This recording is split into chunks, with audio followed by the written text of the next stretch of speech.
A Negeri 1 Kateman, salah satu sekolah penggerak Angkatan 1. Hari ini melaksanakan PMO level sekolah. Assalamualaikum warahmatullahi wabarakatuh. Puji syukur kehadirat Allah Subhanahu wa taala yang selalu melimpahkan rahmatnya kepada kita semua, sehingga kita masih diberi kesehatan dan kemampuan untuk melaksanakan kegiatan kita.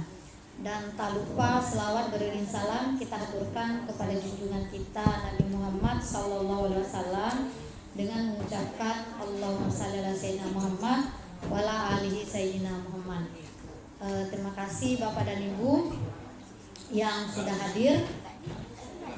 Jadi nih ya, kenapa kita perlu selalu melakukan kegiatan seperti ini? Sebenarnya ini adalah untuk kita juga, bukan untuk orang. Jadi saya mohon Bapak dan Ibu rubah sedikit mindset, melakukan hal seperti ini bukan untuk siapa-siapa, tapi untuk diri kita sendiri. Kenapa? Karena kalau kita tidak melakukan hal seperti ini, kita itu tidak akan bisa berubah. Tak bisa kita berubah. Tapi dengan adanya seperti ini, insya Allah kita tuh pasti bisa berubah. Saya sudah di zona aman. Tidak bisa Bapak Ibu. Itu bukan akhir, tapi itu adalah awal. Awal di mana Bapak dan Ibu harus selalu inovatif, harus kreatif. Bukan berarti kita sudah lulus jadi P3K berarti kita udah aman. Bukan. Malah tambah harus belajar kita. Saya masih ingat dulu ya, ada kawan-kawan bilang, kok Ibu Hera belajar komputer, katanya, itu tahun 95. Ibu kan udah jadi pegawai negeri, kata dia. Untuk apa lagi belajar komputer? Saya senyum-senyumnya aja. Ternyata sekarang ini kan kalau kita tidak menguasai komputer, kita kan ketinggalan. Di hari ini kegiatan kita lanjutkan. Kalau kemarin tentang pembelajaran berdiferensiasi, jadi untuk hari ini tentang asesmen. Jadi nanti kita sepakatilah bagaimana asesmen yang ada di sekolah kita.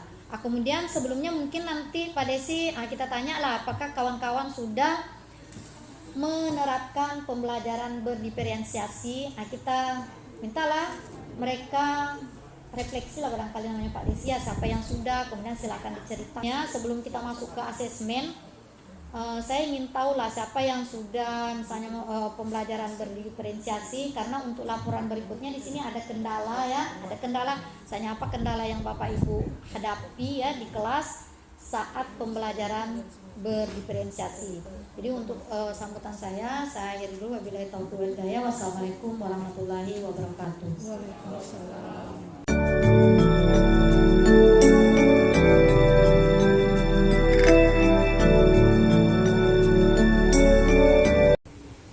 Refleksi yang kegiatan kemarin atau memberikan umpan balik tentang kegiatan yang kita lakukan kemarin, membahas tentang pembelajaran berdiferensiasi.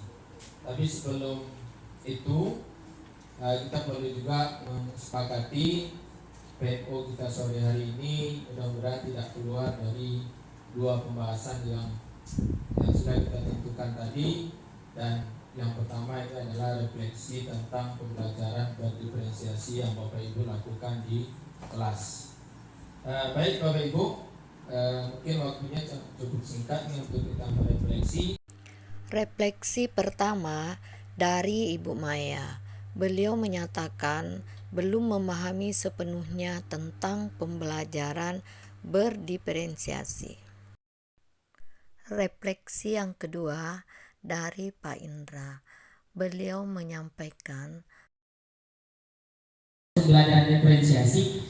Cuman saya tanya lagi kepada guru senior, salah satunya mungkin Pak Desi dan Pak Azul, yang saya pahami itu adalah istilahnya tidak monoton. Itu saja yang saya pahami, yang secara garis besar yang saya pahami tentang pembelajaran diferensiasi. Nah, kalau kendala yang saya hadapi, mungkin ini guru-guru yang lain saya juga tidak 100% yakin, tetapi pasti sama, yaitu saya di kelas kalau di kelas itu berbeda, Bu. Tentunya adalah yang kendala ini adalah karakter, memahami karakter siswa.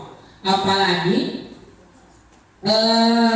di kelas itu semacam siswa tidak mau berbicara, kita tidak tahu alasannya apa, ya, karena kita juga, saya jujur sudah ketika di depan sudah selalu berusaha bagaimana mengumpat siswa itu untuk bicara, tetapi terkadang di kelas itu sama sekali tidak mau bicara.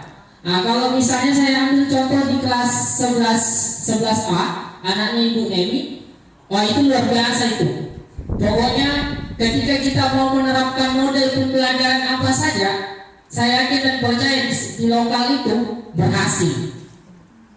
Kenapa? Karena anaknya lengkap. Kita mau suruh bicara, dia menjelaskan materi pun bisa.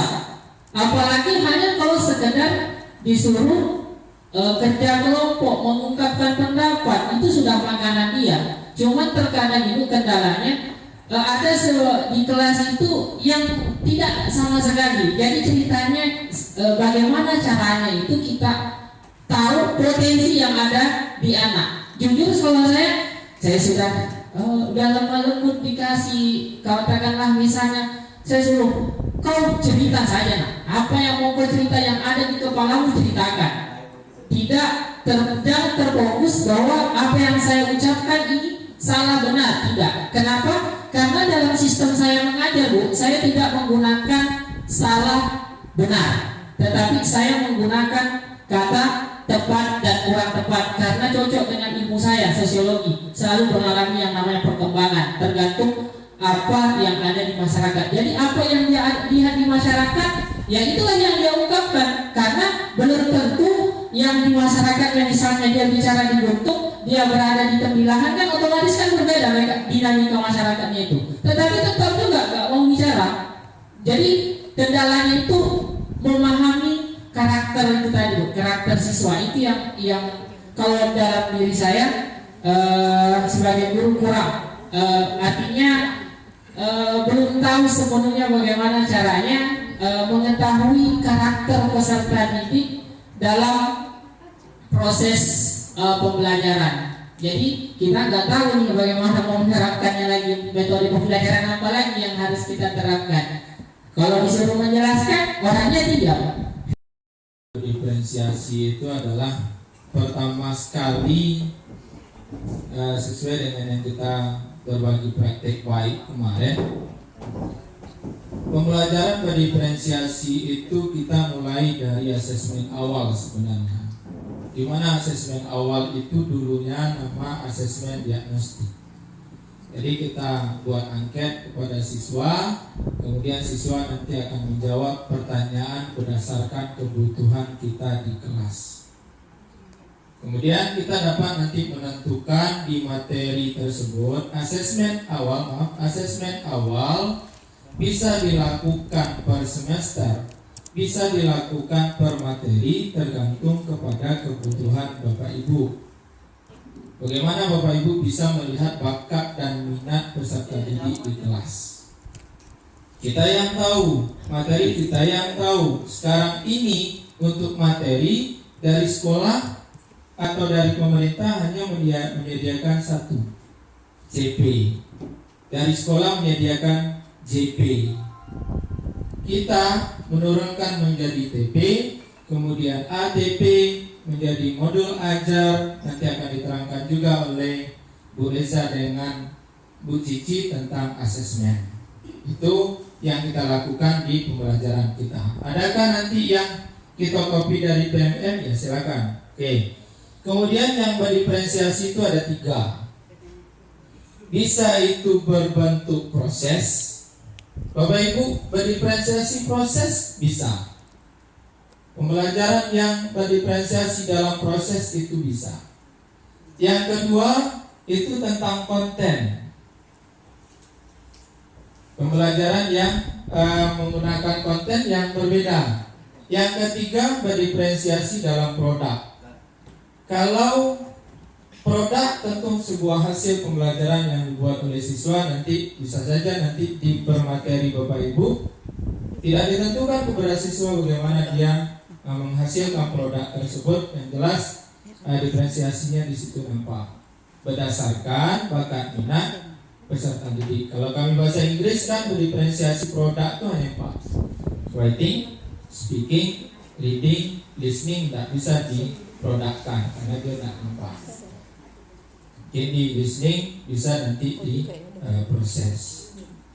Nah, apakah pembelajaran di materi itu diferensiasi atau pengembangan materi itu diferensiasi? Iya, itu di bagian proses.